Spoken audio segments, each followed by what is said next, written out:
ان کے سالٹس کے مطابق ہوتا ہے، کچھ دوائیاں کم دینی پڑتی ہیں، کچھ زیادہ دینی پڑتی ہیں۔ آپ نے آئیورمیکٹن انجیکشن جو کھال میں لگایا جاتا ہے، دوائی پلانے کے 6 دن کے بعد وہ لگانا ہے۔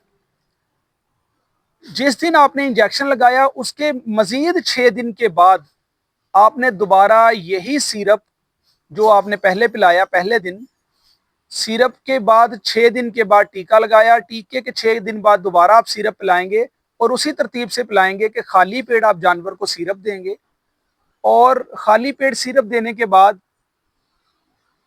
3 گھنٹے تک کھانا پینا کچھ نہیں دیں گے۔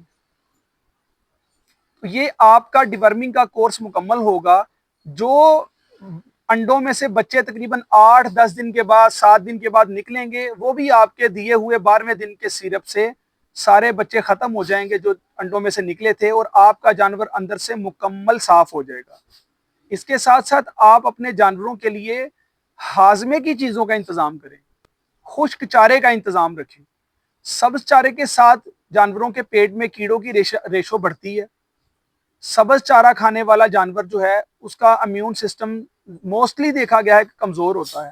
وہ سبز چارہ میں بتا رہا ہوں جو مارکیٹ میں عام ناقص قسم کا دستیاب ہے، جو منڈیوں میں آج کل، اور خصوصاً بڑے شہروں کی بات کر رہا ہوں۔ یہ خشک چارہ جو ہے، یہ میرے پاس یہ مونگ پھلی کا مسا پڑا ہوا ہے، خشک چارہ کھانے والا جانور جو ہے نا، اس کی ڈیورمنگ کافی دیر سے کرنی پڑتی ہے۔ ہم اپنے جانوروں کی ڈیورمنگ تقریباً سال میں 2 مرتبہ کرتے ہیں، کئی مرتبہ سال میں 1 مرتبہ کرتے ہیں۔ اس کی ریزن کیا ہے کہ آپ اپنے جانوروں کو جو غذا دے رہے ہیں ان کو ہضم ہونی چاہیے۔ آپ جو غذا دے رہے ہیں اس کے اندر ہاضمے کی چیزیں ایڈ ہونی چاہیے۔ آپ ہاضمہ مسالہ یا ہاضمہ پھکی یا جو بھی آپ سبز مسالہ یا جو بھی آپ ہاضمے کی چیزیں دے رہے ہیں ان کو کنٹینیو رکھا کریں، ساتھ منرلز کا استعمال کیا کریں۔ اس کے ساتھ یہ ہے کہ آپ کے جانور کے جو آپ نے غذا کھلائی وہ ہضم ہوتی رہے گی اور پیٹ میں کیڑے بنیں گے نہیں۔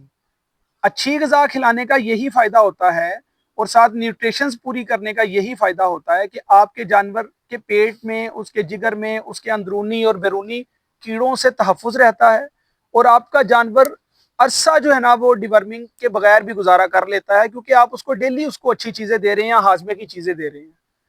بہت سارے دوست ڈیورمنگ کو ایزی لیتے ہیں اور مہینے مہینے بعد سیرپ پلا رہے ہوتے ہیں، جی ہم نے تو ہر مہینے ہم ڈیورمنگ کرتے ہیں۔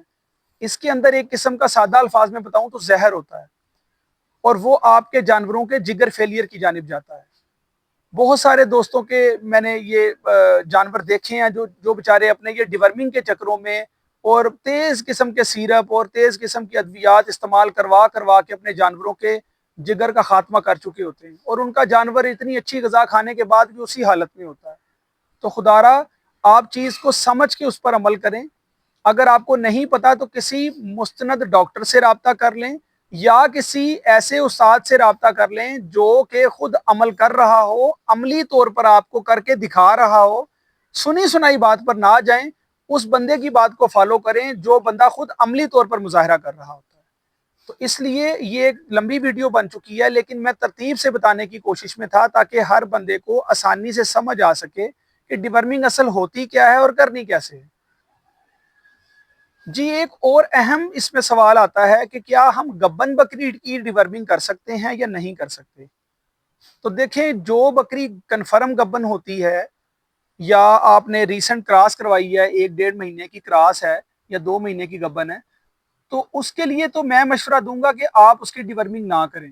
ڈیورمنگ ہمیشہ بکری کراس کروانے سے پہلے کرنی چاہیے، لیکن ان کیس آف ایمرجنسی اگر آپ کے جانور کی ڈیورمنگ نہیں ہوئی، آپ نے کسی سے خریدا ہے یا آپ کو ٹائم نہیں ملا یا آپ کی سستی رہ گئی اس معاملے میں، تو دیسی طریقے سے آپ اپنی گبن بکری کی ڈیورمنگ جاری رکھیں۔ اس میں کیا کرنا ہے آپ نے کہ آپ ہفتے میں 1-2 مرتبہ اپنی بکری کو نیم کے پتے کھلا دیا کریں، تازہ نیم لے لیا کریں، تھوڑی سی پتے وہ کھلا دیا کریں۔ ہفتے میں 1-2 مرتبہ کوڑ تما جو ہے نا وہ پیس کے رکھ لیں، آدھی چمچ کوڑ تمے کی ہفتے میں 1 مرتبہ کھلا دیا کریں۔ اس کے بعد ایک ہومیوپیتھک کی دوائی آتی ہے سینا 30 کے نام سے، CINA 30 یعنی کہ 30، سینا 30 کے نام سے ایک دوائی آتی ہے۔ وہ آپ جیسے ڈیورمنگ کرتے ہیں اسی طریقے سے صبح خالی پیٹ اس بکری کو آپ 10 cc 40 kg لائیو ویٹ پر بتا رہا ہوں، جس بکری کا 40 kg لائیو ویٹ ہے اسے آپ 10 cc وہ خالی پیٹ پلا دیں اور 2 گھنٹے اسے کھانے پینے کے لیے کچھ نہ دیں، انشاءاللہ وہ دوائی بھی گبن بکری کو نقصان نہیں دے گی۔ تو اس طرح کی آپ چیزوں سے گبن بکری کی ڈیورمنگ کر سکتے ہیں، لیکن جو ویٹنری کی دوائیاں ہوں گی ان سے آپ نہ کریے گا، اس سے آپ کے جانور کو نقصان ہو سکتا ہے۔ تو میری امید کرتا ہوں کہ میری بنائی ہوئی ویڈیو سے کسی فارمر کا اور بہن بھائی کا بھلا ہو سکتا ہے، بھلائی کی نیت سے یہ ویڈیو بنائی جاتی ہے۔ دعاؤں میں یاد رکھا کریں۔ نیکسٹ ویڈیو تک کے لیے اجازت دیں۔ السلام علیکم ورحمۃ اللہ وبرکاتہ۔